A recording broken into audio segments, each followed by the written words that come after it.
Ahí están las banderas de Nicaragua, Ecuador, Colombia, República Dominicana, Colombia, Argentina, Nicaragua, Perú, Venezuela. Señoras y señores, estamos comenzando el servicio. Mira qué lindo, mira cuántas banderas de mi país. Arranca ese aplauso en vivo, transmitiendo para todo el mundo. ¡Pero qué lindo! Se los ve felices. ¡Cuántas banderas! Nicaragua, ya lo dije. Se ha vuelto esto un mundial de fútbol. Que Dios te bendiga, que Dios te guarde, que haga resplandecer su rostro sobre ti. Recién llevamos una hora cantando, alabando, viviendo esta fiesta que siempre la guardamos para los que estamos de la casa, pero ahora nos conectamos con el resto para transmitir a Asia, África, Europa, ¿qué más? América, Oceanía. Dios te bendiga, Dios te guarde y que este sea el día maravilloso que Dios arregló para preparar una cita y hablarnos como lo ha hecho aquí. ¿Estamos felices en casa, sí o no? Y en casa yo sé que también, que nos estaban esperando, así que un saludo enorme, Dios les bendiga a todos. Esta semana acabo de regresar de la bellísima Panamá. ¿Habrá algún panameño hoy aquí? No hay muchos panameños porque es tan lindo Panamá que no quieren venir para acá.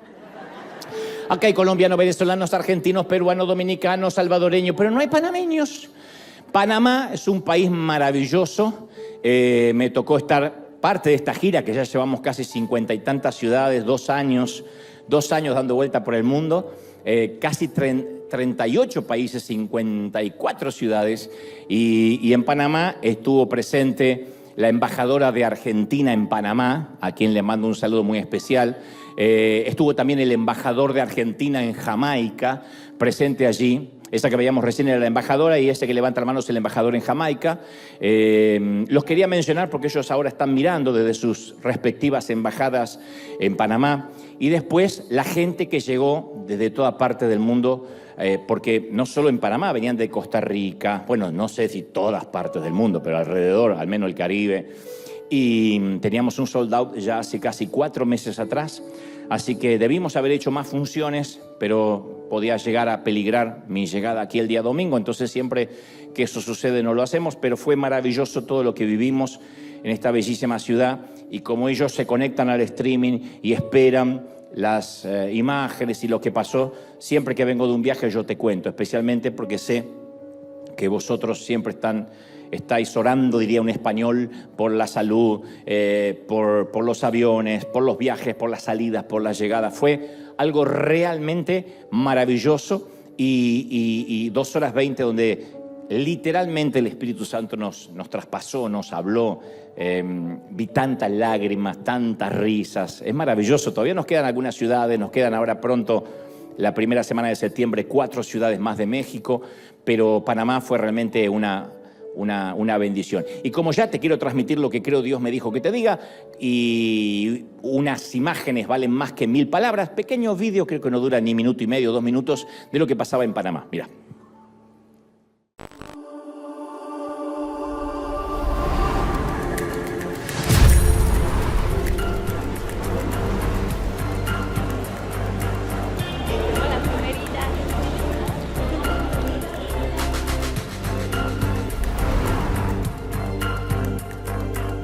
Todavía soy muy conmovido, todavía me dura la emoción, me he reído y llorado durante, para mí fueron 15 minutos, 20 minutos, nunca pensé que eran 2 horas 40, pero más allá del tiempo me llevo un momento de los más hermosos de mi vida. Me vinieron 2 millones de recuerdos, 2 millones de cosas pasaron por mi mente, por mi corazón, y me voy pleno, feliz, como creo que se va toda la gente acá en Panamá. Así que gracias de todo corazón a vos, Dante, por darnos tanto amor siempre. Y hoy es una muestra más de amor. Me la llevo acá, conmigo para siempre. Gracias.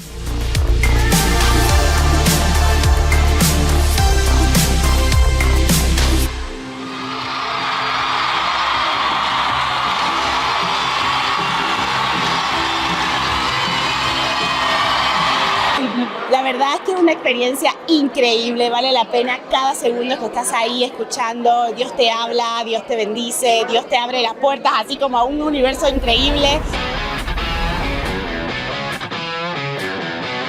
Lo que Panamá pudo disfrutar hoy fue maravilloso. Yo estaba esperando esta conferencia. Muy motivador, algo fascinante. Hay que saber de que siempre Dios está con nosotros en medio de cualquier cosa que podemos estar pasando. Creo que definitivamente es una súper experiencia que tuvimos a nivel de nación panameña. La verdad que te llena de mucha esperanza. De verdad que sí, Dante es lo máximo. Y me ha gustado el mensaje que dio en toda la presentación de su show. Y es muy bonito haber visto esto de diferentes países y hoy estar en mi país, en Panamá, y hacerlo. Excelente, la verdad que fue muy enriquecedora para todos nosotros. Que me gustaron también mucho los temas que se tocaron. Nos dio un repaso de todo lo que nosotros vivimos en la vida, de todo lo que tenemos que valorar. Gracias, Dante Gebel, nos diste una noche espectacular. Y agradezco muchísimo poder estar en una conferencia de presidentes que tanto la esperamos que viniera a Panamá. Gracias, Dante, por venir, que Dios te bendiga siempre. Gracias, Panamá. A todos los panameños. Tenemos que hacer la conferencia en Los Ángeles, ¿sí o no? Para todos los que dicen, pero siempre pasa lo que pasó, pues no la escuchamos nunca, claro, porque no tiene que ver con los mensajes que escuchamos aquí, sí con la esencia, pero es un mensaje exclusivamente, especialmente para aquellos que jamás pisaron una congregación y está disfrazado de esa campaña política, de lo que haría si fuera presidente por un día en cada país donde me toca ir, y es algo maravilloso, muy divertido, y después obviamente termina en ese cuello de botellas que es conocer al Señor, conocer a Jesucristo y que Él entre en nuestros corazones. Así que Dios permita que pronto podamos tenerlo cerquita para los que no pueden viajar a Panamá porque les queda lejos. ¿Estamos listos para lo que Dios nos va a hablar, sí o no? Muy bien. El título del mensaje de hoy contiene una sola palabra. No hizo falta agregarle nada más, ni siquiera un subtítulo, porque es una palabra que puede, supongo, definir la historia de cada quien. ¿Qué es lo que hace a la palabra casi, una palabra tan potente? Casi es la palabra más triste de cualquier diccionario, pero también tiene un enorme significado, un gran potencial. Es una palabra que busca suavizar las oportunidades perdidas, es un torpe consuelo para tratar de justificar los esfuerzos abortados y esas oportunidades que no hemos aprovechado. Es una palabra que tiene pretensiones de ser honorable, de ser noble. Y también es una manera de explicar que estuvimos a punto de lograr o de hacer algo, pero que finalmente no lo logramos o no lo hicimos. Por ejemplo, la venta que casi logré cerrar si el cliente no hubiese dudado. ¿Vendiste algo, viejo? Casi vendí. Así que no trajo ni el dinero ni lo vendió, pero casi. El ministerio que casi yo hubiese tenido si mi familia me habría apoyado. La chica con la que casi me hubiese casado. El muchacho con el que casi me hubiese casado si yo me hubiese animado a mostrarle mis sentimientos. El campeonato que casi pudimos ganar. Si el árbitro y la FIFA no se hubiesen complotado para robarnos aquel partido que estuvo comprado desde el inicio. Me culpan por celebrar que Argentina salió campeón. Me dicen, no, tienes que celebrar porque es una estafa. Y bueno, perdón por ser argentino, perdón. Yo no digo si fue una estafa o no fue una estafa. Lo que digo es que muchas veces Argentina también casi ganó la Copa del Mundo. Casi le ganó a Alemania, pero no le ganó. Y todos en algún momento hemos usado esa palabra, acuñándola dentro de una frase de autojustificación, ¿no? Te conté de esa vez que casi me eligen como gerente. Sí, una vez, casi. Después me despidieron, pero casi. ¿Alguna vez te dije que casi jugué al fútbol en primera división? En Argentina todos casi fueron futbolistas, todos.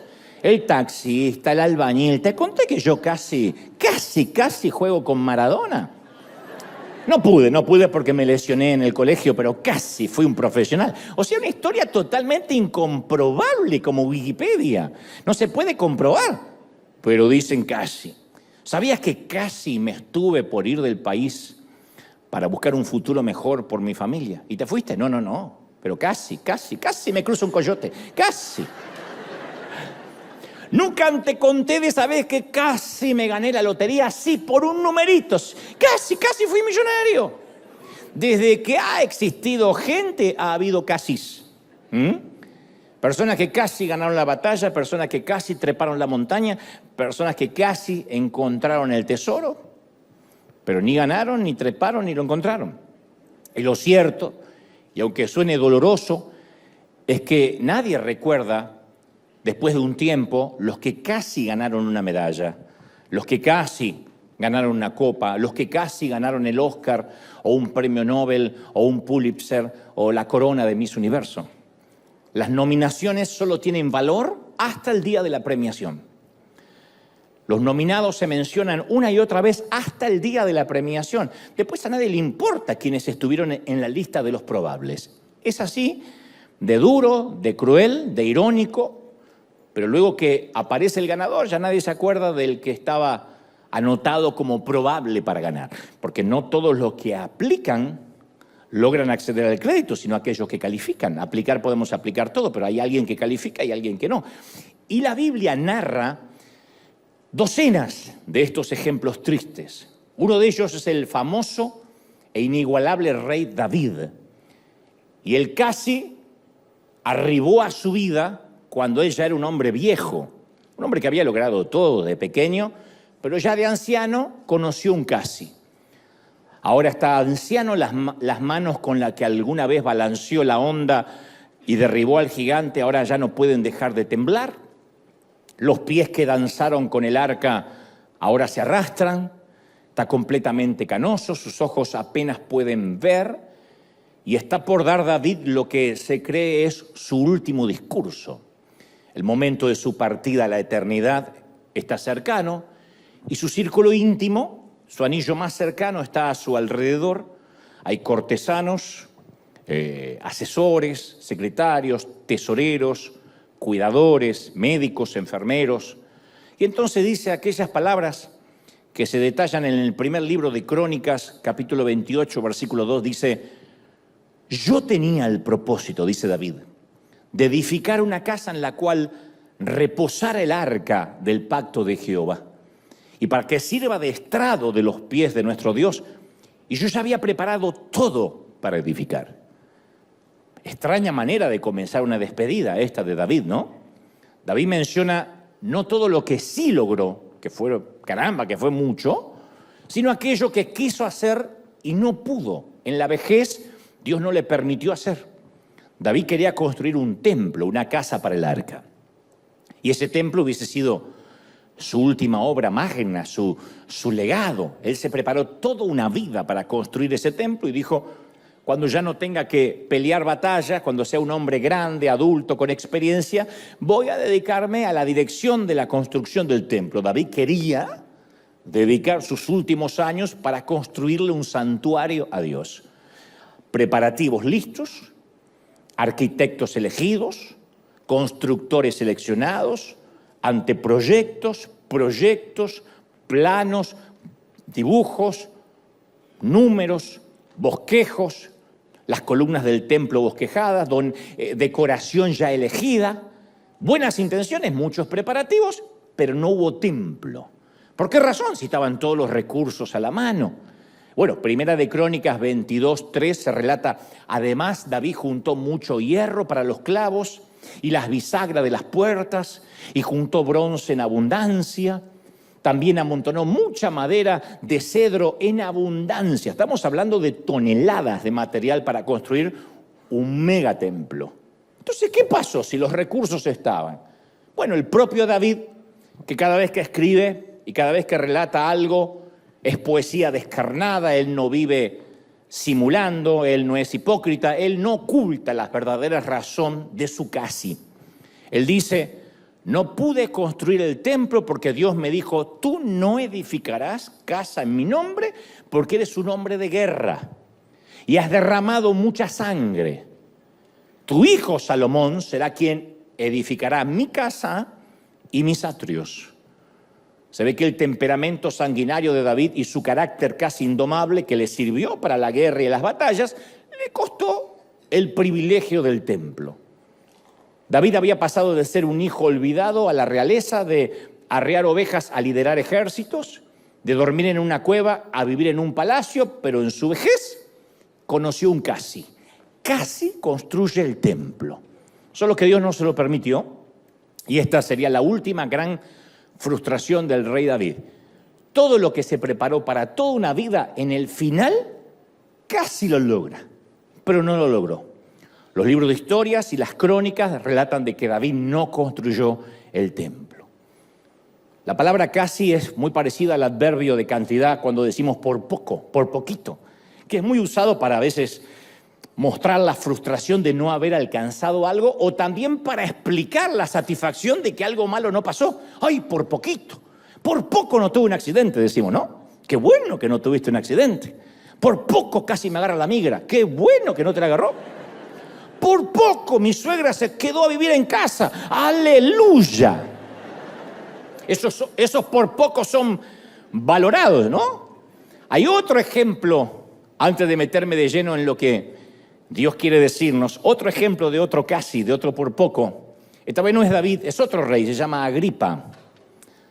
Entonces, Herodes Agripa era un diplomático que a través de la amistad con la familia imperial romana obtuvo el reino de su abuelo, Herodes I, Herodes el Grande. Y Agripa era experto en asuntos políticos, en asuntos judíos, era una suerte de diplomático, y el apóstol Pablo, dice las Escrituras, fue llevado ante él para declarar ante el juzgado de Agripa. Entonces Pablo, para hacer la historia corta, relata su testimonio ante Agripa, habla sin pelos en la lengua, bien al estilo Pablo, y es entonces cuando Agripa, al final del discurso del apóstol, menciona aquella histórica frase que figura en Hechos 26-28. Pablo, por poco me persuades a ser cristiano. Casi, casi. O sea, Agripa fue impresionado, conmovido, no me cabe la menor duda, quizás confrontado, pero no fue cristiano por poco, por poquito. En otras palabras, otro que tuvo casi un encuentro con Cristo, casi. ¿Vieron cuando alguien dice, ¿tú eres cristiano? No, pero casi, soy primo, no soy hermano, pero soy primo. Casi. Por poco es una cantidad incompleta. En las matemáticas divinas esa cantidad no cuenta. No basta estar cerca de la cruz y lejos de Cristo. Por poco conozco al Señor. De hecho, yo creo que el infierno está colmado de gente que por poco o casi fue salvada. Hay un montón de gente que dice, ¿en serio vengo a quemarme? Y sí, porque por poquito se va para arriba, pero por poquito se va para abajo. Por poco. Otro de los famosos casis de la Biblia, el más emblemático, es Poncio Pilato. Pilato es un patricio bajito, con ropas muy costosas, como todo petizo, agrandado, pechito de paloma, disculpen los que son de baja estatura, como todos los petizos de la Biblia, no los contemporáneos. Como todo prefecto, usa el cabello cortito, me lo imagino afeitado, prolijo, así se lucían los magistrados romanos, y especialmente los prefectos. Lo preceden 2 soldados que bajan por la escalera de piedra dentro de un inmenso patio hecho con mosaicos de roca. El pequeño magistrado se sienta en su silla y le traen al acusado del día. El presunto criminal tiene los pies hinchados, llenos de barro, manos tostadas, nudillos protuberantes. Se nota que fue carpintero al menos por 3 décadas. Más que un obrero, piensa Pilato, más que un sedicioso, más que un disidente, este es un obrero, parece alguien común. Tiene un ojo negro y cerrado con moretones por la hinchazón de la tortura. El otro ojo mira al suelo. El labio inferior del acusado está partido, sangrando, los cabellos llenos de sangre pegados a su frente. Es obvio que antes de traer al acusado ante el procurador, le propiciaron una muy buena paliza. La experiencia le ha enseñado a Pilato a mantenerse alejado de las trifulcas judías, especialmente de las religiosas. Él no se mete con eso. pero tiene que admitir que siente curiosidad. ¿Por qué este Jesús ha agitado tanto al pueblo? Si fuera por la naturaleza de los cargos que se le imputan, Pilato soltaría al hombre de inmediato, porque no hay ninguna prueba contra él, excepto el odio de quienes lo trajeron. Pero el pueblo tiene sed de sangre y están exigiendo un veredicto. Entonces el pequeño hombrecito que representa el poder del Imperio Romano dice: hey, ¿eres tú el rey de los judíos? Jesús no levanta la cabeza, pero a lo mejor alza los ojos, uno de ellos, el otro no lo puede abrir.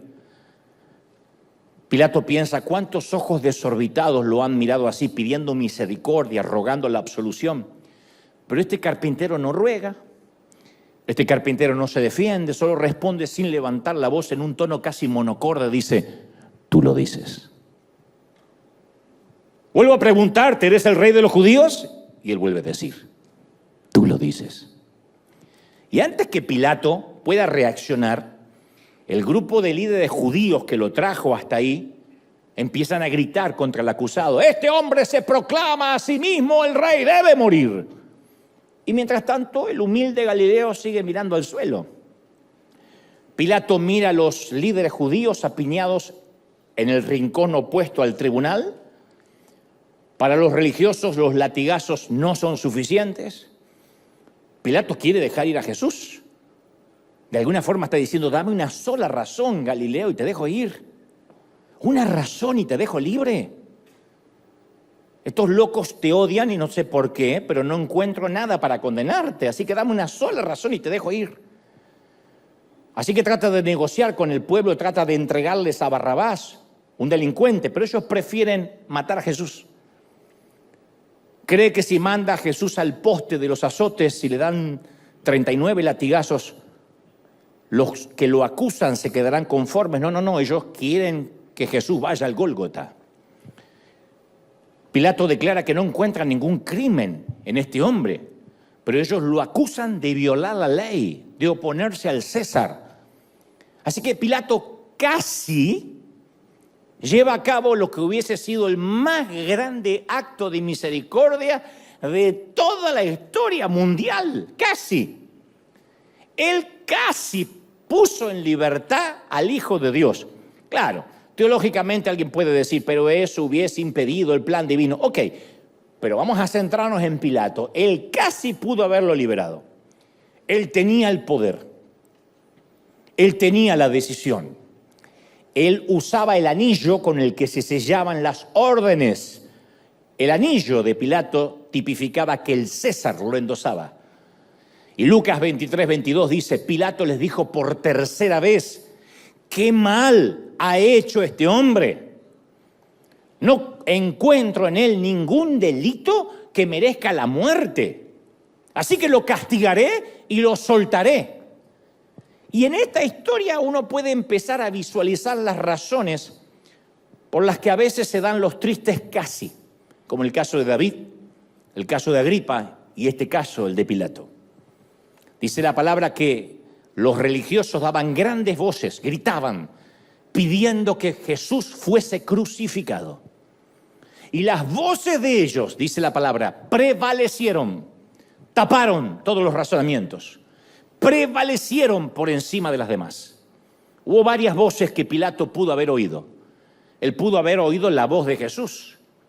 Lo tuvo enfrente 3 veces a ese nazareno. Jesús no se defendió, apenas respondió lo que se le preguntaba, pero su silencio fue mucho más alto que las demandas de la multitud. Pilato no lo escuchó. Cualquier juez o magistrado que ha estado en estas situaciones antes dicen que pueden leer al acusado.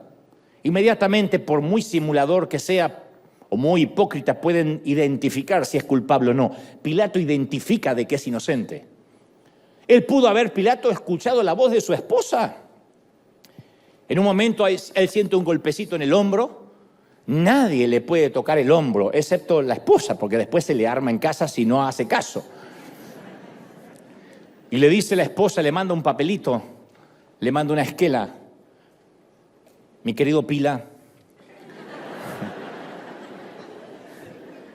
no tengas nada que ver con este justo, porque he tenido muchos sueños con este hombre.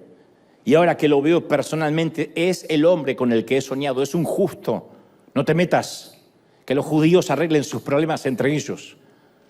Cualquiera se hubiese detenido y se hubiese preguntado acerca del origen de ese sueño y por qué su esposa, que es romana, lo llama justo. Los romanos no llaman justos a ningún judío. Yo hubiese pedido un cuarto intermedio, unos momentos, y le hubiese dicho, gorda, ¿de qué hablas? Mira, Pilato, tuve pesadilla. No sé, no lo escuchó. Pilato no la oyó. Pudo haber escuchado su propia voz. Él dice, no hay nada equivocado en este hombre, no hay una razón que justifique el tener que crucificarlo. Es la pena máxima. Es lo que le hacemos a los delincuentes, a los criminales, para que sea una exposición, una lección al resto del mundo, no un hombre que dijo un par de cosas que a ustedes no le agradaron. Él pudo haber escuchado muchas voces, Pilatos digo, pero no lo hizo. Tantas voces, la voz de la religión, la voz de la conveniencia, la voz de la política, la voz de la conciencia. Así que Pilato se hace esa pregunta también muy famosa en las Escrituras. ¿Qué haré con Jesús, llamado el Cristo? La pregunta sigue resonando a través de los siglos. Hay mucha gente que se pregunta, ¿qué voy a hacer con Cristo? ¿Qué voy a hacer con este Jesús? ¿Dejo que entre en mi vida o sigo de largo? ¿Qué voy a hacer con Cristo? Él dijo, ¿qué haré con este hombre? Lo expresó verbalmente, no sabía qué decisión tomar. Él casi lo liberó, pero no lo hizo. Pilato supuso que podía evitar tomar una decisión. Puedo evitarlo. Puedo mantenerme neutral, dijo, puedo ser gris. Y al no escoger, escogió. Al no elegir, eligió. Ese es el gran síndrome de los que dicen, yo miro de lejos, no quiero estar tan cerca ni muy lejos, y cree que de esa manera está siendo neutro. No, cuando uno no escoge, está escogiendo. La neutralidad no existe en las cosas de Dios. Y Pilato, en vez de pedir la gracia de Dios, pidió una palangana. El acto de lavarse las manos no era parte del proceso legal. No se estilaba. Hasta ese momento nadie jamás lo había hecho en un magistrado. Pero esta era la forma de Pilato de comunicarle a la muchedumbre su desapego del caso. Cuando él se lavó las manos, la sentencia estaba implícita. Era una suerte de, hagan con él lo que mejor les plazca. Yo no tengo nada que ver. Yo no lo estoy condenando. Pero lavarse las manos significa, y tampoco lo estoy impidiendo. Y este acto quedó en la cultura hasta el día de hoy como símbolo de quien por conveniencia personal cede ante la presión de la mayoría y se desentiende de un veredicto injusto. Nos duele cuando un político se lava las manos. Lo peor que nos pueden decir es, fulanito se lavó las manos. ¿Qué hizo el juez? Se lavó las manos ante el violador. ¿Qué hizo el presidente? Se lavó las manos cuando alguien identificó corrupción en su Senado. ¿Qué hizo el pastor? Se lavó las manos cuando alguien confesó públicamente que estaba haciendo las cosas con doble moral. El lavarse las manos implica un acto de purificación superficial, pero que no logra eludirlo de la responsabilidad final.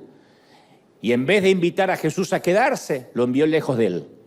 En vez de escuchar la voz de Cristo, escuchó la voz del pueblo, y Pilato aprendió que no hay infierno más oscuro que el infierno del remordimiento. Lavar sus manos 1000 veces nunca lo va a librar de la oportunidad que dejó pasar. Nunca logrará perdonarse a sí mismo por algo que podía haber hecho, pero que no hizo. La historia no termina con él lavándose las manos. El lavarse las manos hizo que pasara la historia como el magistrado que casi dejó libre a Jesús.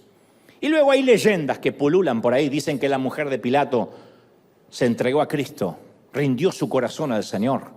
Y la leyenda también dice que Pilato vivió el resto de su vida cerca de un lago y se lavaba las manos frenéticamente varias veces al día tratando de evitar la culpa, pero nunca se la pudo quitar. Lo cierto es que tiene que ver con el comentario popular, con el folclore. No sabemos si fue así. Pero lo que sí sabemos es que el remordimiento nunca se le fue a Pilato. Eso pasa con los casis. David, Agripa, Pilato, son apenas 3 de los casos más emblemáticos de la historia. Pero cada uno de nosotros hoy también hemos vivido o estamos por vivir un casi. Todos tenemos nuestro por poco. Yo he estado en varios lechos de muerte, acompañando a los que están en la estación final, obviamente, y he escuchado muchísimos lamentos de cosas que casi hicieron, pero que no hicieron. Yo siempre digo, hay muy poca gente arrepintiéndose de lo que hizo, porque eso se arregla con una brevísima oración. Señor, perdona mis pecados, límpiame. Pero el remordimiento por lo que no hicieron, por lo que no se arriesgaron, por lo que no dijeron, por las declaraciones de amor que ocultaron, por el tiempo que no pasaron con su familia, con sus cónyuges, con sus hijos, ese remordimiento es atroz, porque ven que la vida finalmente se les va. Ese síndrome es algo que compartimos todos los seres humanos. Yo a veces veo por la tele esos tipos que tienen unos abdominales perfectos, son fuertes, atléticos, saludables. Tienen acá como 3, 4 marcas, uno podría rayar queso acá. Es impresionante. Y yo cuando los veo siempre digo lo mismo, me tengo que empezar a ejercitar todos los días, aunque sea durante 1 hora, no me cuesta nada. Aparte dicen que a mi edad uno debería ingerir ciertas bebidas que contienen varios minerales esenciales que estoy necesitando. Si alguien tiene mi edad, empiecen con los minerales, ¿eh? Yo digo, sí, es verdad, tengo que tomar mi cuota de calcio, de cloro, magnesio, probiótico, sodio, cobalto, flúor, fósforo, potasio, azufre y 35 elementos orgánicos más. Todo eso. De joven yo no tomaba nada, Coca-Cola. Ahora, todo eso. Y yo tengo muy buenas intenciones y disposición. Solo que casi luego hago ejercicio diario. Y casi me tomé los minerales. Y yo sé que no estoy solo en esto, así que no se rían con ironía. Sé que hay gente aquí que se compró herramientas para reparar tejas o una puerta y dice, ya está, basta, me cansé, voy a Home Depot y compro lo que necesita. Y nunca reparó un cuerno en la casa, pero tiene las herramientas. ¿Reparaste la teja? No, pero casi, ya tengo las herramientas. Oh. Otros se compraron una cinta de correr y ahora cuelgan toallas y chaquetas. Pero casi empezaron una vida sana. Ahora, yo sé que ciertas cosas son opcionales y depende de cada quien, como la de lograr músculos abdominales bien definidos o reparar una puerta. Pero hay otras cosas que sí son esenciales, como la carrera de la fe. El escritor de los Hebreos dijo, corramos la carrera que tenemos por delante sin cesar, nunca te detengas. No hay algo así como ponte al lado del sendero, tómate un tiempo, un sabático. Corre sin cesar la carrera de la fe. Lo cual implica que la carrera del cristiano no es un trotecito, sino una carrera exigente, agotadora, y algunas veces agonizante, pero hay que continuar. Y se requiere un gran esfuerzo para terminar con fuerza y no con un casi. La gente no va a recordar cómo comenzamos, pero todos van a recordar cómo terminamos. Yo lo he visto en boxeadores, en grandes actores del universo de Hollywood que hacen una película de más que es un fracaso y la gente los recuerda por eso. Así de injustos somos. O un boxeador que sube a una pelea más de viejo y lo liquidan al primer round y la gente se olvida que retuvo el cinturón por 20 años. Porque lo último que hacemos, ese casi, es lo que nos marca. Y yo he visto a muchos quedarse a mitad del camino casi llegando a la meta. Y solía haber un tiempo que mantenían el paso, corrían. Pero no pensaron, nunca calcularon, que la carrera sería tan agotadora. Quizás se desanimaron cuando tropezaron, porque los tropiezos son parte de correr. Cualquiera que haya sido la razón, ya no corren. Puede que asistan a la iglesia, vengan, ofrenden, pero sus corazones no están en la carrera de la fe. Se retiraron antes de tiempo. Entonces, de alguna forma, como en estado de coma, se congregan, vienen, pero no corren la carrera. Hace muchos años Dios me regaló la oportunidad de entablar una relación de amistad profunda, muy estrecha, con un querido amigo, un hombre de Dios llamado Omar Cabrera, el reverendo Omar Cabrera, que actualmente está en la presencia del Señor. No fui amigo toda su vida, ni toda mi vida, pero los últimos años de él sintió de dedicarme a algunos desayunos. Me dijo, vamos a desayunar al menos unas 2 veces por semana porque quiero transmitirte, quiero volcarme en ti, quiero vaciar lo que yo sé. Y para mí fue un regalo impresionante. No falté a solo ni una de esas citas. Y una mañana durante un desayuno le pregunté a Omar si solo pudiera darme un consejo, algo que yo debería saber y atesorar por el resto de mi vida. ¿Cuál sería ese consejo? Y el hombre me dijo, ¿estás seguro que quieres oírlo?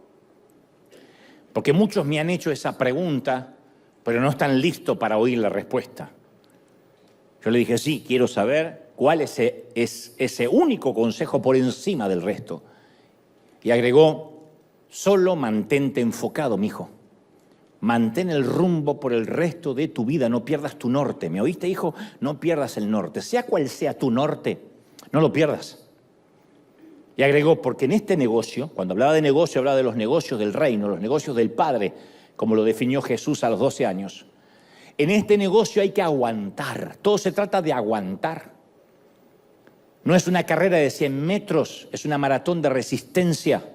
Y hay que permanecer, hay que durar, hay que sostenerse, hay que aguantar los golpes y estar ahí.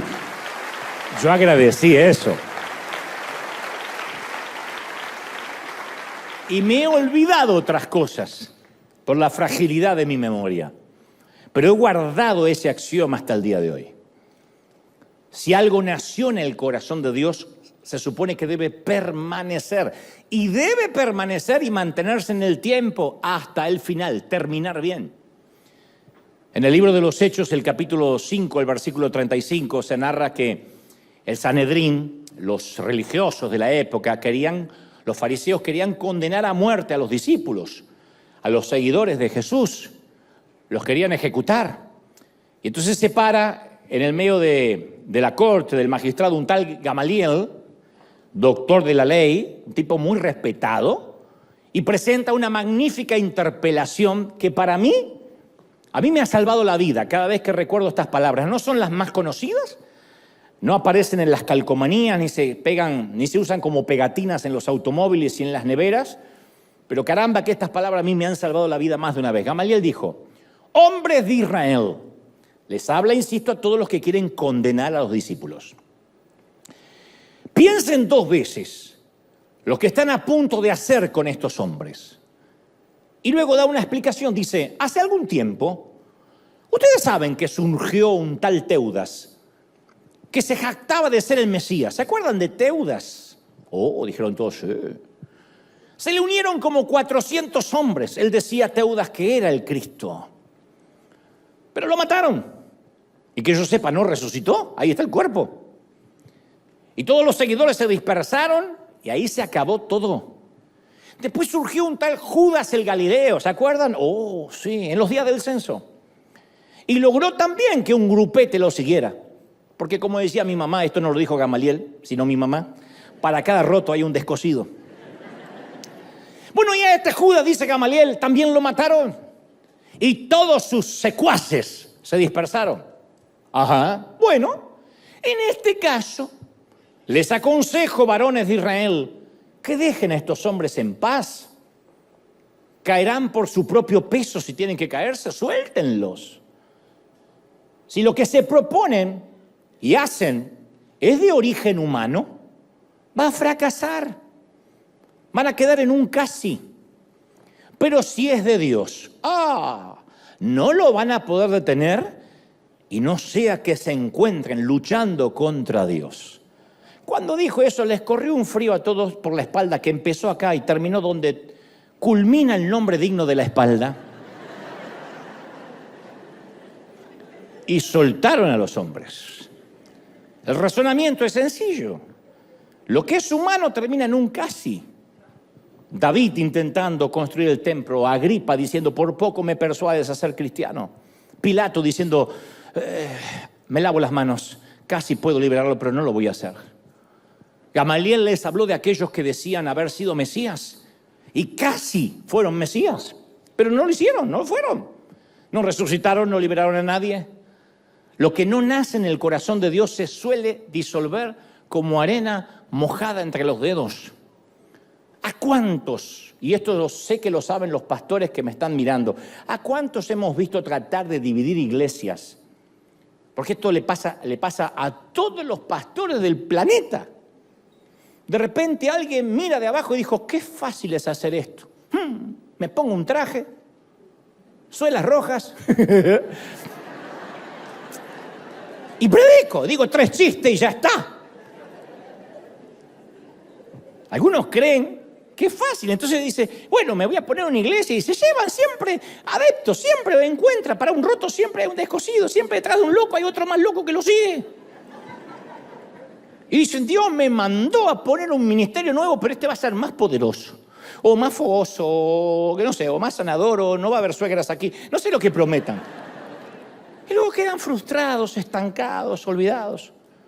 Yo recuerdo a alguien que me dijo, Dante, yo voy a ser el único que se vaya de River y voy a tener un gran éxito. Y no valió de nada que yo le explicara que cuando alguien busca el éxito es esquivo. Nunca la búsqueda del éxito puede ser el motor y menos el combustible de un llamado genuino. No nos metemos en el negocio de las almas para tener éxito. Una buena fama para con los hombres, así como el éxito bien entendido o los recursos, el dinero, nunca se buscan. Llegan solas, como la cosecha de una buena siembra de años. Cuesta 30 años hacer un éxito de la noche a la mañana.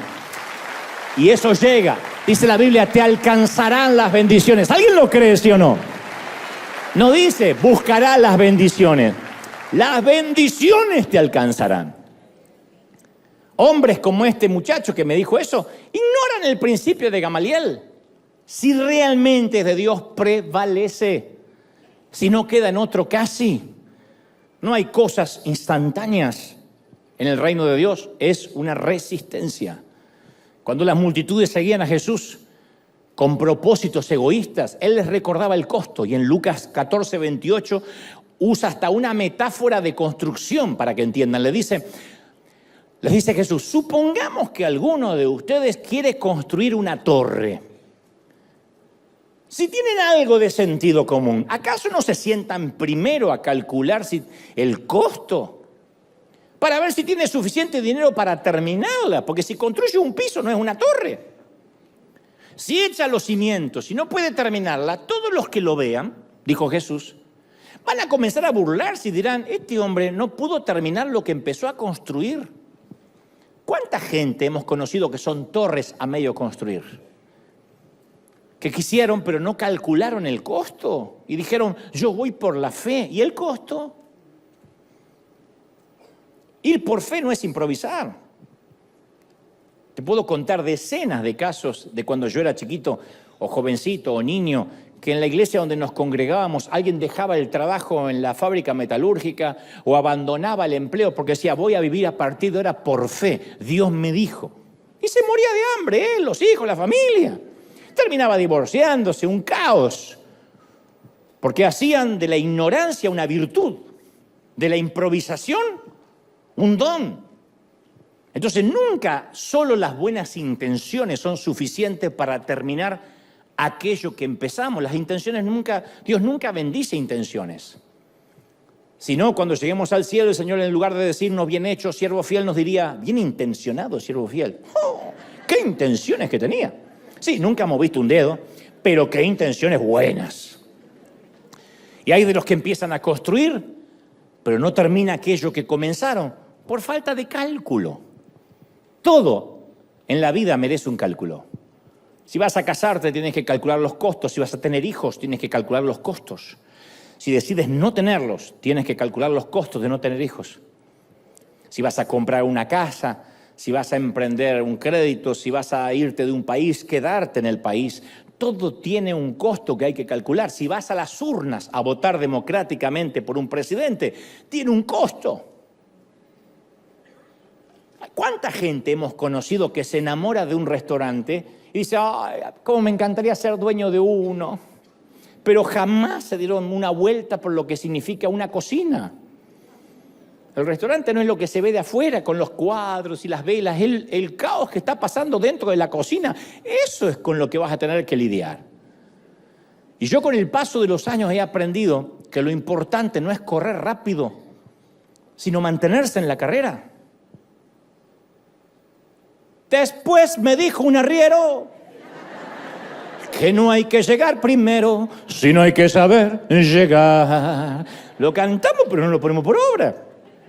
Hay que saber llegar. Servir al Señor no es una carrera de 100 metros, es una maratón de resistencia, resistir. Yo me alegro mucho cuando me encuentro con consiervos que siguen en carrera con el paso de los años. La vida nos separó, nos llevó por caminos diferentes, pero a veces me encuentro con gente que me dice, yo estoy sirviendo al Señor en tal provincia, en tal país, soy misionero, nos conocimos antes cuando éramos jovencitos. La vida nos llevó, insisto, por senderos diferentes, pero cuando nos volvemos a encontrar y aún estamos enlistados, significa que no abandonamos, que no nos rendimos, que no bajamos los brazos. Y en el interín todos tuvimos problemas y tenemos problemas. Porque los que permanecen no son los impolutos, los perfectos y esos que se muestran sin pecado desde los estrados. Todos tenemos problemas. El que dice que no es un timador, pero todos luchamos con debilidades, con problemas, todos somos decepcionantes. El tema es mantenerse a pesar de las decepciones, sostenerse. Es maravilloso ver la durabilidad, la longevidad en el ministerio. Aquí tenemos mucha gente que sirve con mujeres que en lo personal yo las conozco, los conozco desde hace 16 años. Cuando llegamos a la Catedral de Cristal y los veía y no han cambiado su sonrisa y su entrega. Había recién aquí una muchacha, otro muchacho que yo los conozco de años. Después hay gente que se sumó, gloria a Dios por ellos. Pero hay aquí un equipo de pastores, de servidores que han permanecido y a mí me produce algo tan lindo el saber que son fieles. Ahora en Panamá fue a visitarnos el pastor de Cuba, el pastor local de Cuba, el que nos ayudó a que construyamos las casas, lo hemos visto por video. Y él dice, pues déjame que yo le diga algo. ¿Quiere que yo le diga algo, pastor? Yo estaba esperando, hablan así los cubanos, no estoy haciéndoles burla ni nada, sino que tiene un tono que es maravilloso, que ojalá que en el cielo se abre así. Bienvenido, bienvenido, bienvenido. ¿Qué pasa? Sabor, dice Pedro. Sería espectacular. Y me dice, mira, yo conocí aquí a tus pastores, a Guillermo, a Rudy, a Fernando. ¿Y sabes lo que me llama la atención a mí, a todos los cubanos? El amor que ellos tienen por River, el amor que tienen por ti, pastor. Son gente leal, son gente que no murmuran, son gente que no chismean. A mí se me infló el pecho así como Argentina cuando ganó ahora hace poco.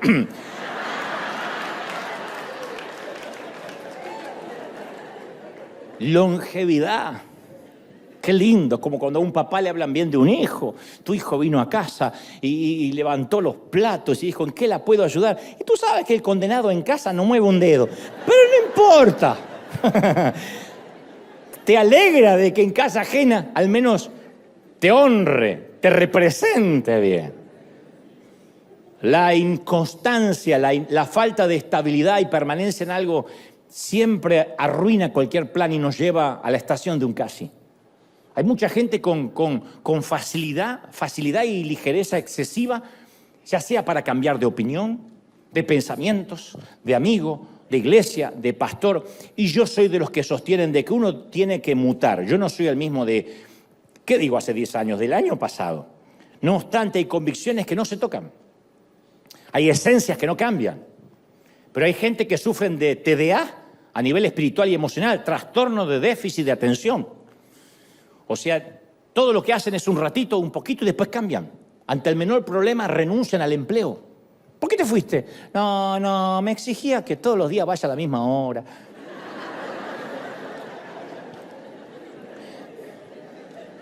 Hay quienes cambian de congregación en congregación y hasta te contabilizan las congregaciones en las que estuvieron.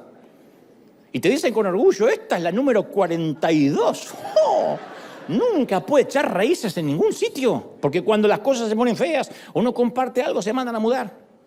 Otros son inconstantes intelectuales. Nunca terminan de leer un solo libro completo en toda su vida. Tiene más de 20 libros en la mesa de luz, todos a medio terminar. Y divagan como si tuvieran dislexia, pero lo que tienen es inconstancia. Por lo general, el que es inconstante intelectual lo es también en términos espirituales, por lo general. Hay corazones que están distraídos, que están desenfocados. Así hasta para cuando consumen streaming. Miren una serie y la dejan por la mitad, miren una película y la dejan por la mitad. Porque se aburren. Vidas sin estrategias, vidas sin prioridad definida, erráticas. Tienen hipo espiritual crónico. Y van donde el hipo los lleve.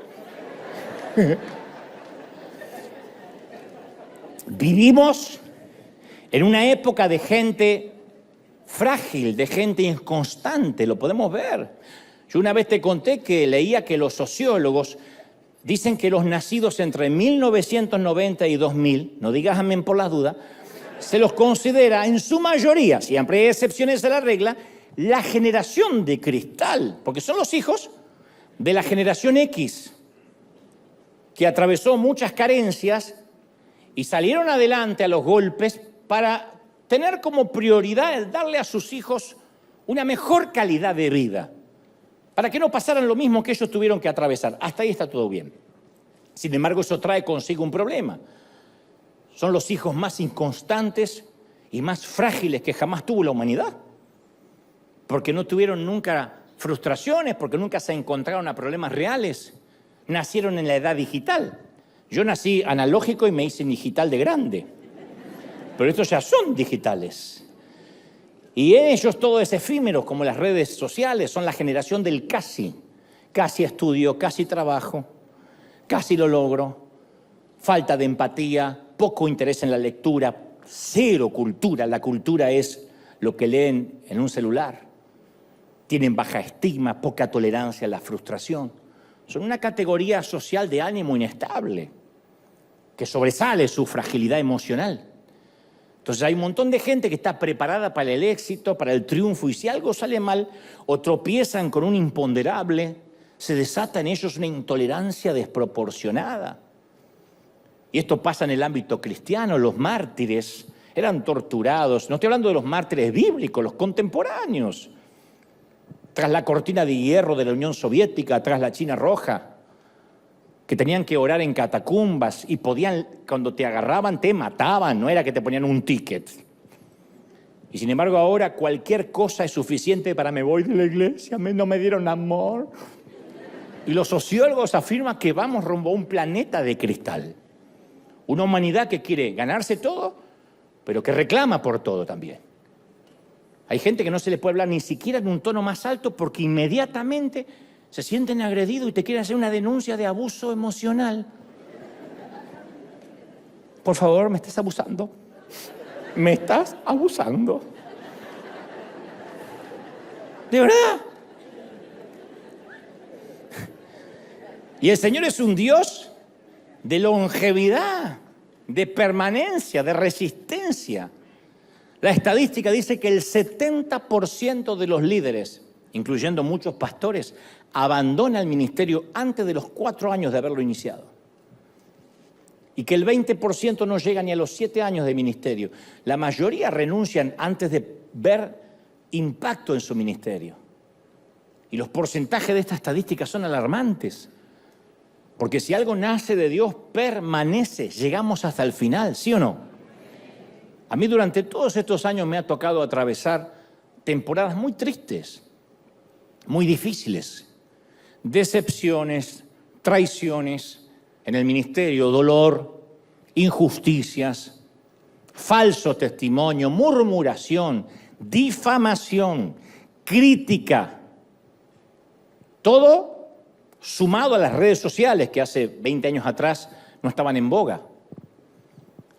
Un famoso autor que ya no existe, llamado Humberto Eco, dijo: antiguamente los borrachos que eran silenciados en los bares cuando decían alguna imbecilidad y eran acallados, decían, me tiene unas copas de más, llévenselo a casa. Hoy opinan en las redes sociales a la altura de un premio Nobel. Entonces, Cuando uno está expuesto, uno recibe difamaciones, murmuraciones, insultos, improperios, adjetivos. Yo puedo hilvanar días y días grises de sentirme frustrado, dolido, diciendo cómo me voy a defender, qué digo. Pero siempre he logrado encontrar aliento en aquellas palabras semi-escondidas aquí, en el libro de los Hechos y dichas por Gamaliel. Si esto es de Dios, va a permanecer, va a durar. Alguien tiene que celebrar por eso, esto va a durar, ¿sí o no? Ahora, esos días grises no me impidieron seguir caminando. Algún día yo sé que voy a ver la vida y estaré tranquilo de haber invertido mis años en servir al Señor. Y lo bueno de todo esto, que nada ni nadie me habrá detenido. Con errores, con aciertos, la historia va a juzgarme. La historia va a juzgarte. El tiempo es nuestro aliado. Tarde o temprano van a decir, sí, aprendí, no aprendí, me bendijo, no me bendijo. Pero el tema es llegar. Ahora, ¿qué habría sucedido si en esos días grises me hubiese rendido? Si hubiese permitido que el dolor obstruyera mi perspectiva a largo plazo. No sirvo. Las veces que colegas, pastores míos de Argentina dijeron, eres una moda, un payaso. Este tipo tiene cualquier cosa, menos palabra, menos unción, nunca nadie lo va a escuchar. Si yo hubiese oído esas voces, como Pilato, yo sería casi un predicador. Yo sería casi un hombre de Dios. Alguien que lo intentó, que quedó por la mitad, pero después la crítica fue muy grande y no pude. Tuve muchos retos económicos que no pude afrontar. Y si yo hubiese llegado a la conclusión que no servía, y si hubiese oído esas voces que pulularon a mi alrededor, yo hubiese permitido que un mal momento, que un tropiezo me robara lo que después recibí por décadas. Hoy sería parte de las enormes filas de los casi. Y Dios nos dice a diario, irrevocables son mis dones y mi llamado. No es que cuando te equivocas Dios te quita el don. Cuando fracasas Dios te quita el llamado. No se lo quitó a Moisés, no se lo quitó a Jonás. Lo metió en el vientre de un pez, pero el llamado lo tuvo.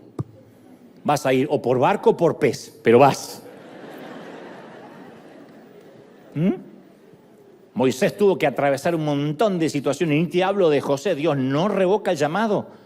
Y esto va para alguien que me está oyendo o viendo. Dios no perdió el interés en ti. Nunca, nunca, nunca, nunca. Dios va a usarte. ¿Alguien lo cree, sí o no? Dios no baja los brazos. Dios no se rinde. Dios no se da por vencido. Hay un llamado, una zarza que ardió, los dones, y eso permanece, hagas lo que hagas. Te apartes o no te apartes, Dios se empecinó. Dice la palabra, nadie arrebata de mi mano los que son míos, nadie. Y yo soy partidario de esos que creen que nadie los arrebata de la mano de Dios. ¿Estamos conmigo, sí o no? No sabes cómo te ama el Señor.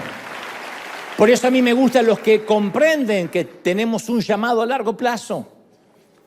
Y me duele cuando veo a gente talentosa que presenta una renuncia prematura o que la propia institución le hace presentar la renuncia. No. Si cometiste este error, deja el ministerio hasta tanto puedas servir a Dios con manos santas. ¿Quién puede exigirle santidad al otro cuando él no puede ofrecerla? Y esto no es una apología al liberalismo. Lo que estoy diciendo es que cuánta gente quedó lastimada al costado del camino porque se divorció, porque, no sé, cometió un error, porque levantó la voz, porque se peleó, porque tuvo un momento de ira, lo que sea. Inmediatamente cree que no solo pierde el llamado, pierde los dones, sino que también la salvación. Y la salvación está allí al alcance de una oración de arrepentimiento. De decir, Señor, este soy, perdóname. La sangre de Cristo no solo te perdonó por los pecados antes de que lo conocieras, sino por los pecados que sabías que ibas a cometer y los que vas a hacer en el futuro.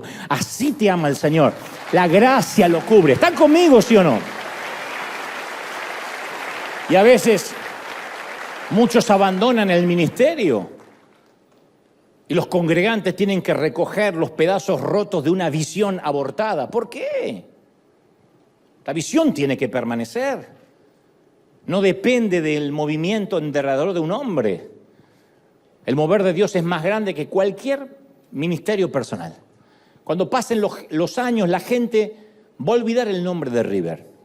Porque así es. La gente no recuerda eternamente los nombres de las iglesias. Va a olvidar el nombre mío. Pero eso está bien, porque la gloria le pertenece a Dios. La gente olvidará a River, olvidará a Dante, olvidará a los servidores, pero nunca va a olvidar cómo Dios les cambió la vida, lo que pasó durante esta temporada. Puede que olviden la casa del pan, pero nunca van a olvidar el pan que comieron, nunca. Que cada vez que venían había pan en la casa del pan. La casa se puede olvidar, la panadería ya no está, qué sé yo, pero uno nunca olvida lo que comió. Y en una cultura en que la inestabilidad es la norma, la regla, es esencial que la gente encuentre constancia en la iglesia. Constancia. Yo siempre dije, no podemos andar saltando de visión en visión.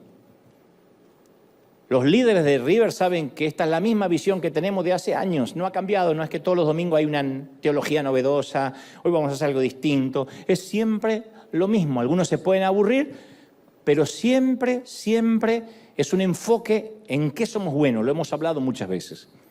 Nuestro compromiso es que nunca lo sagrado se vuelva común. Y eso va a ser consistente.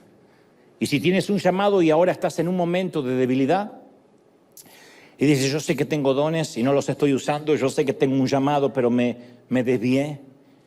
Lo único que tienes que hacer es, Dios mío, yo reconozco que soy un desastre, que tengo hipo, y el hipo me lleva de un sitio a otro, y que estoy luchando con muchas cosas, pero te doy mi palabra que quiero morir como un gladiador, como un samurái, peleando, siempre yendo para adelante. Voy a ser como el junco de la Florida, que se dobla con el viento y los huracanes, pero cuando pasa el viento se vuelve a levantar. Puedes contar conmigo hasta el último de mis días. Esa es la promesa que tenemos que hacerle al Señor. Y nos volvemos a levantar. ¿Sí o no? El Señor no te dice, ¿puedes ser perfecto el resto de tu vida? No, Él pondrá la santidad. Él pondrá con su gracia la perfección. Lo que te pide es, ¿puedes tener continuidad?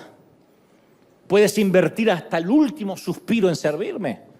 Y si te toca terminar en la cama de un hospital y todavía estás consciente porque la mente sobrevivió a tu cuerpo, ¿podrías predicarle al de la cama de al lado antes de irte a la eternidad?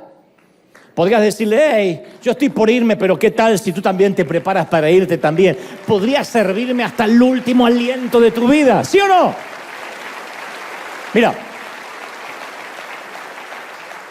te voy a contar un ejemplo diametralmente opuesto a los tres primeros. Al de David intentando construir el templo, al de Agripa y el de Pilato. La vida de Pablo. La vida de Pablo es la antítesis de eso.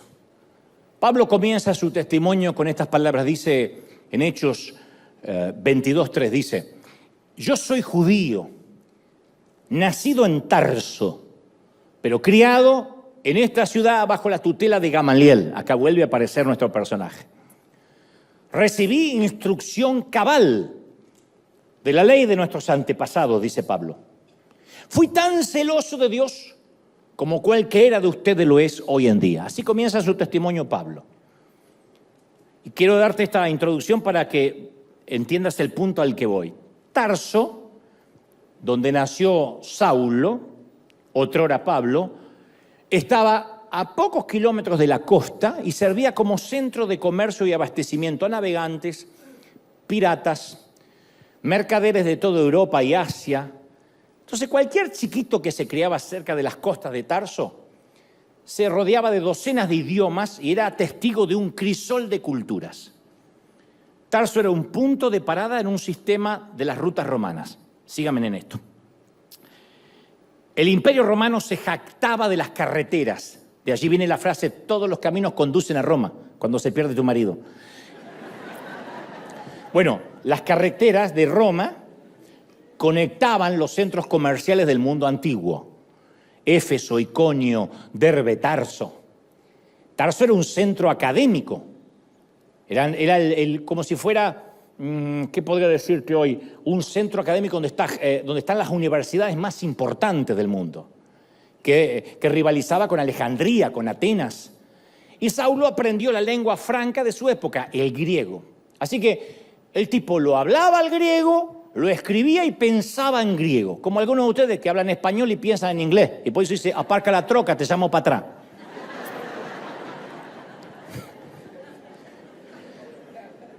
Saulo no solo hablaba el idioma internacional del mundo, el griego, sino que llevaba un pasaporte de doble ciudadanía.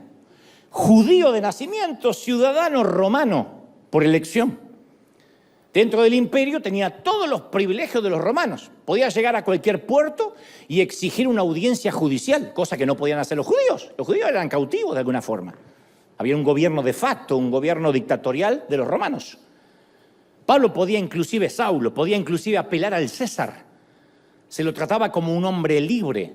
¿Cómo adquirió ese derecho Pablo? Bueno, posiblemente dice la palabra que su padre era fabricante de tiendas, carpas. Se usaban mucho para las campañas militares y el mismo Saulo aprendió ese oficio, de eso él vivía. Saulo vivía de su oficio, que a mí tanto me critican, vivía de su oficio.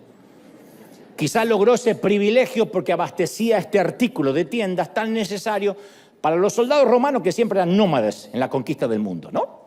El joven Saulo deja Tarso con todo lo que un misionero podía necesitar. Tenía conocimiento cultural, dominio lingüístico, documentos para viajar, un oficio para ganarse la vida, no era de carga de nadie, posiblemente tendría ahorros. Y se fue a Jerusalén a estudiar con los rabinos. Memorizó la Torá, aprendió las leyes rabínicas. Síganme. Pablo fue un estudiante extraordinario y más tarde escribiría: en la práctica del judaísmo yo aventajaba, acá le sale el argentino que tiene adentro, yo aventajaba a todos mis contemporáneos, porque tenía un celo exagerado por las tradiciones de mis antepasados. Esto está en Gálatas 1:14. Y ahora quiero que prestes atención a lo que te diré, porque a esto voy. Quizás Saulo y Jesús se cruzaron en las calles de Jerusalén. Saulo era miembro del concilio de sacerdotes cuando perseguía a la iglesia, y la edad mínima para pertenecer al consejo eran los 30 años. Así que de ahí sacamos la edad de Saulo, de Pablo, lo cual implica que era contemporáneo de Jesús. Yo siempre me pregunté, ¿se habrán cruzado alguna vez Jesús y Saulo? No cuando Jesús le sale al encuentro camino a Damasco, antes. Piensa, un Jesús de 12 años perdido en el templo, un Saulo de 12 o 13 que va a estudiar a ese templo. ¿Habrá posado Jesús su mirada a los 12 años y habrá dicho, este otro niño va a ser mi futuro apóstol? Y esta es la frase que me gustaría que atesores, a esto iba. Antes que Saulo siguiera a Dios, ya Dios guiaba a Saulo. Antes que él siguiera a Dios, ya Dios guiaba a Saulo. A mí esto hizo la cabeza. Porque mientras que Jesús hacía su tarea, Dios permitió que Saulo no estuviera ahí con los pescadores, con los muchachos. No, que se eduque. Que tenga educación. Que tenga la documentación necesaria. Yo no lo necesito al lado de Pedro y de Santiago, que estudie. ¿Quién mejor preparado que un estudioso de la ley para fundamentar la doctrina de la iglesia? Y Jesús transformó la licencia de Saulo para matar en un campeón de la misericordia. Pablo escribiría historias llenas de gracia, escritas con la pluma de la tinta de su propio corazón. Aprendió griego en las calles de Tarso, conoció el oficio de fabricar tiendas, estudió la Torá a los pies de Gamaliel, aprendió de la misericordia cuando Jesús le salió al encuentro, y ya de viejo, Pablo le diría a Timoteo, he peleado la buena batalla, he terminado la carrera. No dijo, casi la terminé, por poquito, sí llegué. No, he terminado. He mantenido, no dijo casi, he mantenido la fe. Por lo cual, nunca aparece el casi, ni el por poco. Por lo cual me espera la corona de justicia que el Señor juez justo me otorgará, no solo a mí, sino a todos los que con amor esperaron su venida. ¡Aleluya! Y este es el punto. Jesús no abandonó su camino en la cruz. Y Pablo tampoco se dio por vencido. Y todo por una razón que lo diré otra vez. Antes que Saulo siguiera a Dios, Dios ya estaba guiando a Saulo. Y esto es para nosotros hoy. Antes que tú conocieras a Dios, cuando andabas en la parranda, cuando andaba con las viejas, andaba tomando y haciendo cualquier locura, lo creas o no, me van a odiar otros pastores por esto, Dios ya te estaba cuidando en un ambiente controlado porque Dios te estaba protegiendo para un propósito. ¿Alguien lo cree, sí o no? Bueno, ¿y qué significa esto? Que los momentos en que quisiste darte por vencido, Jesús estaba ahí. Los momentos de tentación que dijiste, cedí, claudiqué, Jesús estaba ahí. En los momentos en que te quedaste al lado del sendero diciendo no puedo más, no tengo oxígeno, Jesús estaba ahí. Parece una palabra de motivación, es una palabra teológica profunda. Porque si no pensamos que en ese momento el diablo nos tenía, Dios no nos conocía, el Señor tenía un propósito con Saulo desde que nació. Pablo no fue un plan B. No es que Jesús dijo, me busqué justo 12 ignorantes y encima uno traidor. Y ninguno de estos puede escribir algo medianamente digno, así que voy a tener que buscarme otro. ¿Habrá alguno? Sí, hay uno que persigue cristianos. Dios ya sabía que Saulo existía desde niño. Permitió su preparación, era el único tipo, Pablo, que podía pararse en el panteón griego y hablar en el idioma de estos tipos. Porque hay gente que tiene el llamado a llegar al corazón de otras personas, a las emociones, yo los respeto. Hay otros que tienen el llamado al intelecto, porque hay gente que primero les entra por acá. Quizá hay muchos así ahí, o la mayoría aquí, que dicen, a mí no me vengan a gritar, reciba, ahora. A mí no me vengan con eso. Yo quiero entender. Y hay gente que dice, la puerta a mi corazón está por acá. Otros, la puerta a su corazón está en las emociones. Y está bien, somos distintos. Dios respeta nuestras estructuras mentales y espirituales y anímicas y emocionales. Pablo llegaba a los pensantes, a la gente de dinero, a los académicos, a los que debatían a Sócrates, a Platón, a los que filosofaban. Ahí no podía ir Pedro diciendo no tengo esto, no tengo nada, pero lo que tengo te doy. Eso no estoy desacreditándolo, pero no era lo que ellos querían oír. Hubiesen dicho esto es magia, esto es un truco.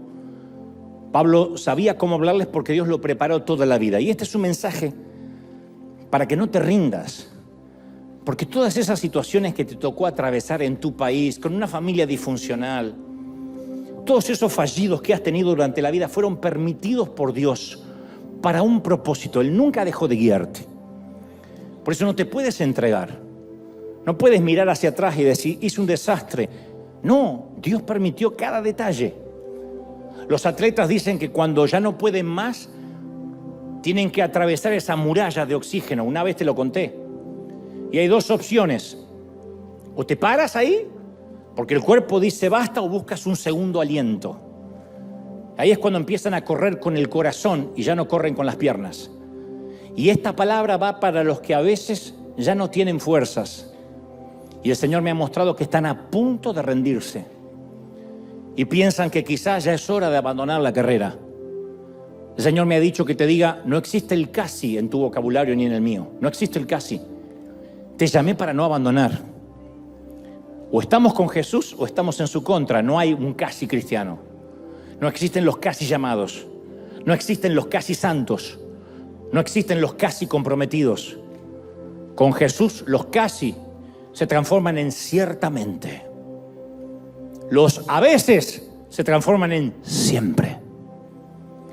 Los la próxima vez se transforman en esta vez, ahora. Jesús no subió a la cruz para casi morir por nosotros. Jesús no fue alguien que casi resucitó. Él lo dio todo. Y Jesús no tuvo espacio para el casi y no lo tiene hoy. Para el maestro la palabra casi es como decir nunca. Así que mi hermana, mi hermano, si en este mismo momento sientes que no puedes más, que no puedes correr más, por favor, no se te ocurra sentarte faltando tan poco para llegar a la meta. No creas que vas a decir, bueno, Dios va a tener en cuenta que lo intenté, casi lo logré. La frase algo es algo no funciona para Dios. Algo es algo. No, algo es algo no. Tienes que llegar a la meta como sea. Cojeando, herido, sangrando, arrastrándote con los codos. Si no tienes más fuerzas y no te queda oxígeno, mi querida, mi querido, olvídate de las piernas y a partir de ahora corre con el corazón. Pero corre. Mantente. Soporta. Resiste. Vamos a darle un aplauso al Señor de señores, al Rey de Reyes. ¡Aleluya! Alguien tiene que aplaudir más que eso si Dios habló. Si crees que Dios habló esta mañana, celebra más que eso al Rey de Reyes. Bendito eres. ¿Estamos listos para terminar la carrera? ¿Sí o no? ¿Cuántos van a terminar la carrera? ¿Cuántos? Vamos a hacer una sencilla oración. La oración va a ser para comprometernos a terminar. Mal, bien, rengos, cojeando, sangrando. Vamos a terminar. Hay que cruzar la meta, hay que saber llegar, dijo un arriero. Hay que saber llegar. Y vamos a llegar. Vamos. Se supone que soy tu pastor en esto y no vamos a dejar a nadie atrás. Vamos. Cojeando, como sea. Algunos necesitarán unas cuantas patadas en el trasero. Pero vamos. Vamos. Hay que llegar a la meta como sea. Nadie nos dijo que hay que ganar. Nos dijeron que hay que llegar. Tenemos que llegar y decir, Señor, he guardado la fe, he acabado la carrera. Por lo tanto, me está reservada la corona. ¿Podremos decir eso en el lecho de muerte? Cuando los ojos empiecen a cerrarse, cuando lleguemos a la penumbra de nuestro atardecer. Cuando sepamos que las fuerzas ya no son las mismas, que los ojos apenas podamos ver. Ese día ha de llegar. Para todos ha de llegar el día en que tendremos que partir. Y si Cristo no viene antes, conoceremos la vejez, los años muy altos y tendremos que irnos. Hablé con Luis Palau, con el querido Luis Palau, poco antes de que él partiera, menos de un año de que se fuera con el Señor, antes de que se fuera con el Señor. Y Luis decía, yo he hecho lo posible dentro de mi torpeza, dentro de lo poco que sé para agradar al Señor y por hacer su voluntad. Solo espero tener mi recompensa, porque yo he servido desde que era niño. Le dije, Luis, si usted dice eso, ¿qué me queda para mí? Un hombre que ha conmovido millones. Y él dice, no, lo que quiero es permanecer. Y que cuando ya pierda el conocimiento, sepa que mi último suspiro haya sido para Dios. Vale la pena gastarse para Dios. Vale la pena invertir la vida para Dios. No hay otra cosa que valga la pena. No hay riqueza, no hay crédito, no hay casas. Es solo servir al Señor. Decir, Señor, aquí va mi corazón. Yo quiero entregar mi vida, lo que resta de mi vida. Que Dios te encuentre antes de bajar al sepulcro diciendo, he servido, he predicado a los vecinos, he sido una buena mami, un buen papi, he trabajado para llevar tu palabra a las naciones, y si no puedo ir a las naciones he puesto mi ofrendita, lo que sea, chiquitita, pero fue parte de mi tiempo y esa ofrenda fue destinada a algún sitio a ayudar a alguien. Si no...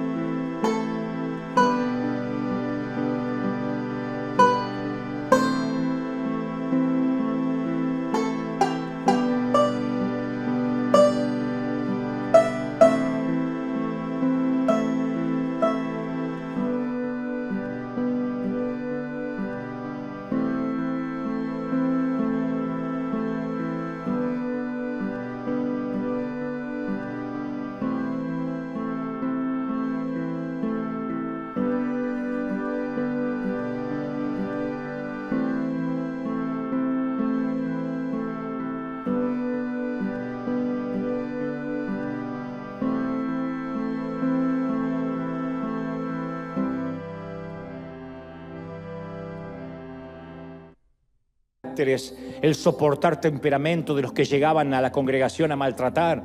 Valió la pena, querido voluntario. Ujier, servidores, coro, los que atienden los negocios, los que están en todos los sitios. Valió la pena. Los que sirven café, los que venden los libros. Valió la pena. El welcome team, los muchachos que a veces le tiran los autos encima. Valió la pena. Vale la pena porque cuando lleguemos al final de nuestros días y miremos por el espejo retrovisor de nuestra vida, no veremos un puñado de días caóticos que no le importan a nadie, sino que veremos una vida la cual dejó una huella, un legado, de modo que otros sepan que estuvimos aquí. Dejar un legado de manera que sepan que alguna vez pasamos por aquí. Nos van a olvidar pronto cuando nos muramos. Así es. La gente se olvida hasta de los astros del fútbol, de los próceres. La gente hará un funeral rápido y cada uno seguirá con su vida. Así de frágiles somos. La Biblia dice que somos como la neblina que aparece por la mañana y desaparece a las pocas horas. Así que cuando nos entierren, un funeral rápido y después hasta nuestros hijos seguirán su vida. Y seremos nada más un portarretrato. Seremos nada más un recuerdo. Así que todo lo que podamos dejar aquí será una huella que se borrará tarde o temprano. Pero hay una huella en la eternidad que se está escribiendo ahora. Es como un engrama celestial. ¿Qué es lo que has hecho? Bien hecho, siervo fiel. Por cuanto en lo poco me has sido fiel, sobre mucho te pondré. Alguien tiene que celebrar a Dios por eso. ¡Aleluya! ¿Lo crees? Levanta tus manos al cielo. Vamos conmigo. Padre, he transmitido, he dicho a este tu ejército, tu pueblo, lo que creo me has dicho que diga. No he agregado, no he quitado a lo que sé que es tu revelación. Aquí y en todas partes del mundo donde ven y escuchan este mensaje, los 5 continentes donde haya gente que ahora en español o en inglés está oyendo. Señor, yo te ruego que en ellos estén aferrados a ti hasta el último día de sus vidas. Y aun cuando caigan en la gracia y aun cuando tropiecen con las rodillas raspadas, con los codos lastimados, sigan corriendo. Oro por los que le está faltando el oxígeno y han llegado a la pared. Y dicen, Señor, a veces no sé ni cómo orar. Dios me dice, aquí viene un segundo aliento. Viene un segundo oxígeno sobre ti. Para que respires, tome fuerzas y valor. Y sigas hasta la meta. No te entregues. No te rindas. No te bajes del ring. Aún no suena la campana. Sigue peleando un round más. No te rindas. Mami, no te rindas, papi. Hijo, no te rindas. Pastor amado, no te rindas. Evangelista, consiervo, misioneros, a los que están allí en misiones en alguna parte del mundo y han escaseado los recursos y los frutos todavía no se ven y la multiplicación con la que soñaste no llega y la carrera se hace cuesta arriba y estás pensando seriamente en regresar y decir, vuelvo a mi país. Creo que me equivoqué. El Señor me dice, resiste. Me dice que te diga, resiste. Porque si tu llamado nació en su corazón, y no me cabe duda que lo es, va a permanecer. Lo que no es de Dios se disuelve. Lo que no es de Dios desaparece. Lo que es de Él permanece. Y cuando permanece, la vida va traspasándote, van pasando los años y tú sigues sirviendo. Pasan las décadas y tú sigues sirviendo y pierdes amigos y ganas otros. Y algunos te dan la espalda y otros se suman. Algunas filas flaquean y otras se engordan. Algunos deciden acompañarte y otros se bajan de tu vagón. Hay gente que se va a bajar de tu tren y hay otros que se van a subir a la nueva temporada. Pero tú no vas a rendirte, tú vas a llegar a la estación estipulada en tu itinerario desde antes que nacieras, desde que estabas en el vientre de tu madre. Esto va para los que se acaban de convertir hace pocos años y creen que aquellos primeros sin Cristo fueron años perdidos. El Señor me dice, yo guiaba a Saulo antes de que él me conociera. Dios te guiaba aún antes de que lo conocieras. Y Él no permitió ciertos accidentes y Él te cuidó de ciertos infortunios. Y su ángel detuvo lo que el enemigo quería hacer para destruirte porque había propósito.